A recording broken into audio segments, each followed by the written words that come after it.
This is a DAWless setup that I've been building specifically for the purposes of performance, but today I'm going to tell you why.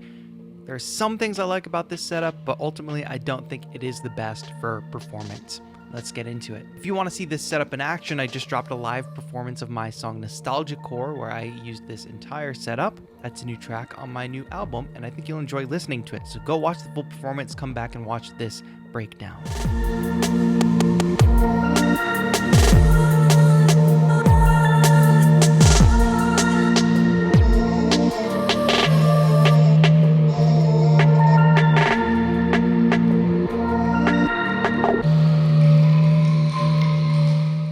All the gear I'm using and more resources will be listed in the description down below. All right, let's talk about all this gear and how it's all connected first and foremost. We've got the Roland SP404mk2, the Yamaha SEQTRAK, and the Launchkey Mini. The Launchkey Mini is purely controlling the Yamaha SEQTRAK.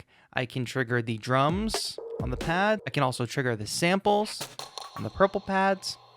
And I can turn off and on the kick and snare, which is super handy for sequences, changing up sequences in an easy way. These knobs are also mapped to effects, like filters or reverb for the snare, and those are all used throughout the performance. I've got a full video on how I created the custom template for the Launchkey to be able to control the SEQTRAK, and it's even available for you to download for free if you have these two pieces of gear.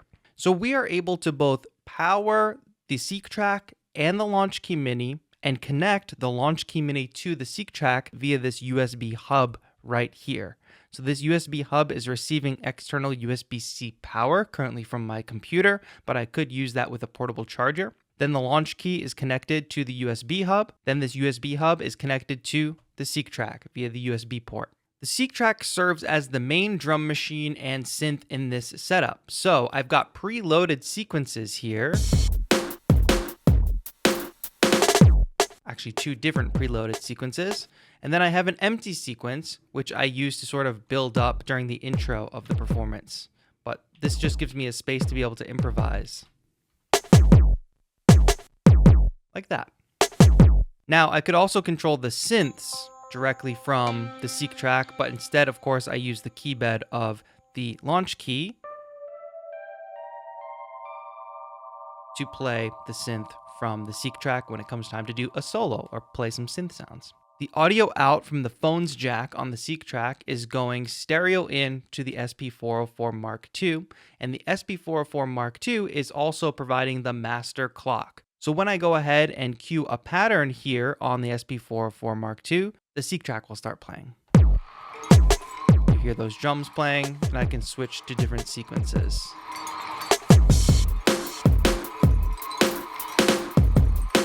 Just like that. I can stop everything from the SP404 as well. The SP404 is really replacing what a computer would do or what like Ableton Live would do in a performance for me if it was loading pre-recorded clips. So in the intro of my performance, this row of patterns here just contains this ambience sound, right? Just like this weird thing that I ultimately end up building drums on top of.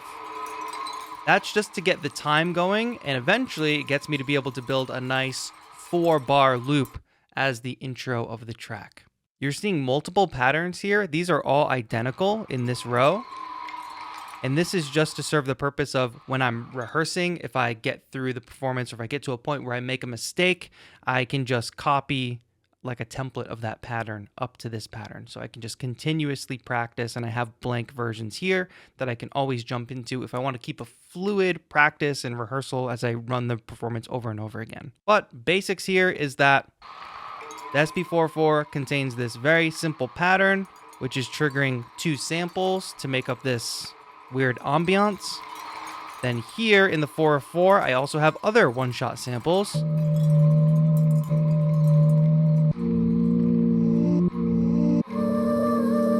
Like vocal and chord samples and things like that. These are one-shot samples that I improvise with over the course of the track. During the intro, I pretty much build up a replica of the track, and then when we get out of that intro, these one-shots are handy to perform with in addition to tweaking effects live. Since the Yamaha SEQTRAK is running into the 404 Mark II, that means whenever a pattern is running, let's see, let's just start this pattern here. Here it goes. Any performance effects that I turn on are going to affect everything.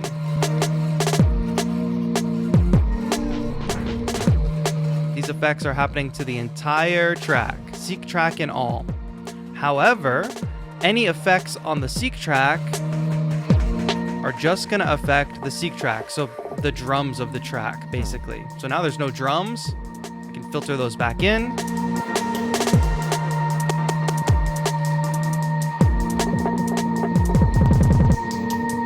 And I can do effects just on the drums. So I have the option of doing master effects on the 404, affecting the entire track, or just affecting the sounds from the SEQTRAK.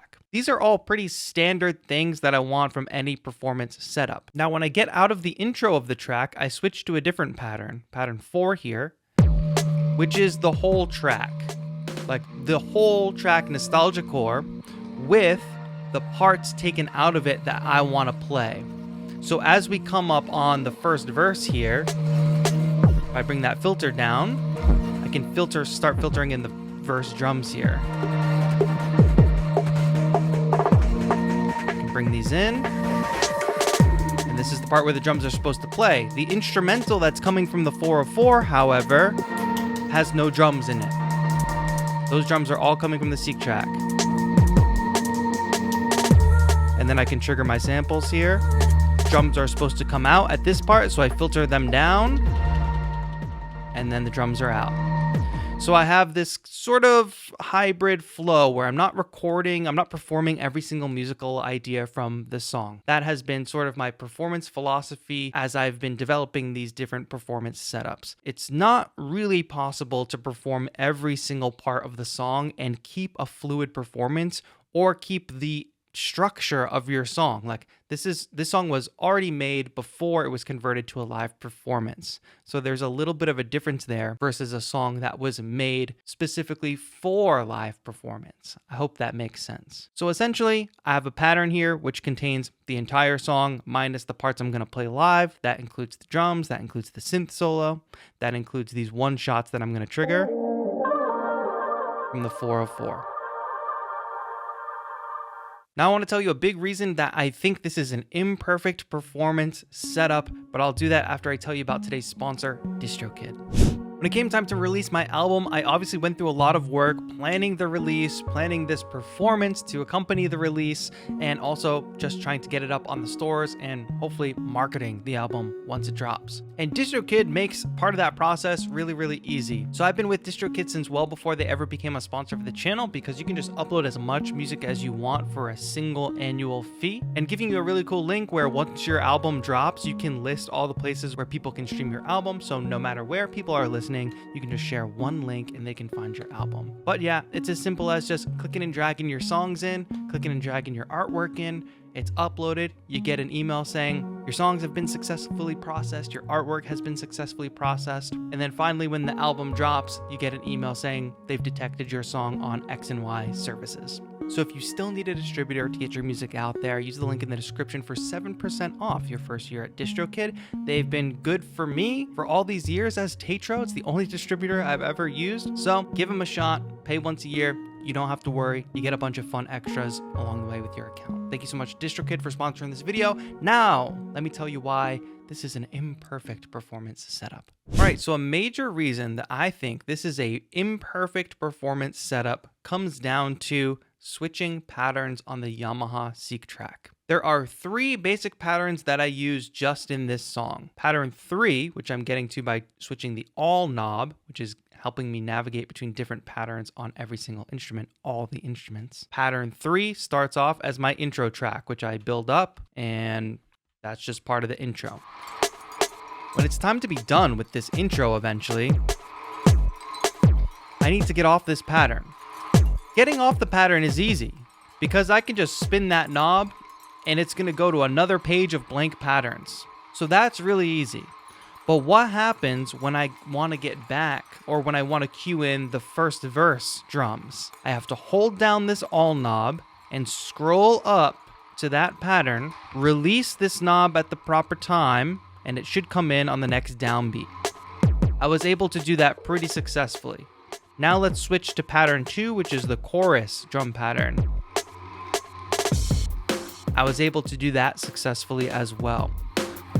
However, that is a lot more difficult than conventional ways of changing patterns. I mean, obviously here on the 404, I could change from this pattern to pattern 4 instantaneously with precision.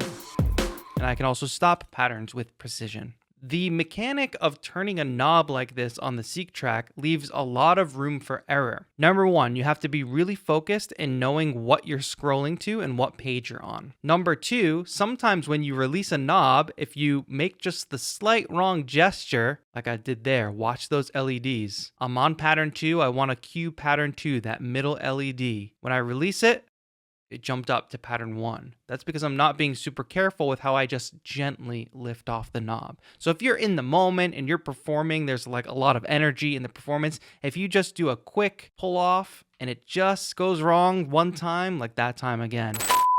Hey everybody from the future. Turns out this is not the only way to change patterns. I've been spending time with the manual learning more about the SEQTRAK, and there's a slightly more convenient way to change patterns without twisting a knob. Another way to change patterns on the SEQTRAK is to hold down a track knob, and then these pads that illuminate here, these 6 pads, are patterns 1 through 6. So if I hold down the all knob, I can launch pattern 1.